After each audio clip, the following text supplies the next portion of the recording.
సాధారణంగా సుబ్రహ్మణ్యేశ్వర స్వామి వారి యొక్క చిత్తరువుని ఎవరైనా ఇలా చూశారనుకోండి, ఆయన మూర్తిని ముద్దులు మూట కట్టేస్తున్నాడండి అంటారు. ఎంత అందంగా ఉంటాడంటే ముమ్మూర్తుల వాళ్ళ అమ్మగారి పోలిక.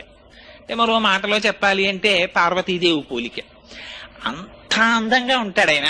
మహానుభావుడు ఆ విభూతి రేఖలు పెట్టుకుని, ఆ కుంకుమ పెట్టుకుని, ఆ చేతిలో శక్తి శూలాన్ని పట్టుకుని నిలబడితే ఆ వల్లీ దేవసేన సహిత సుబ్రహ్మణ్యేశ్వర స్వామి వారి దర్శనము చేసినంత మాత్రం చేత మనస్సు లయమైపోతుంది. అయితే అనేకమైనటువంటి దేవతాంశములు జన్మించాయి. కానీ వీటికి లేనటువంటి చిత్రం అంతా సుబ్రహ్మణ్యేశ్వర స్వామి వారి అవతారం దగ్గర వచ్చింది. ఎందుచేత అంటే మీరు ఏ గ్రంథం తీసుకోండి, పవిత్ర గ్రంథం శ్రీమద్ రామాయణం తీసుకోండి, బాలకాండలో సుబ్రహ్మణ్యేశ్వర స్వామి వారి అవతారం చెప్తారు. భారతం తీసుకోండి, సుబ్రహ్మణ్యేశ్వర స్వామి వారి గురించి చెప్తారు. వామన పురాణం తీసుకోండి, సుబ్రహ్మణ్యేశ్వర స్వామి వారి గురించి చెప్తారు. స్కాంద పురాణం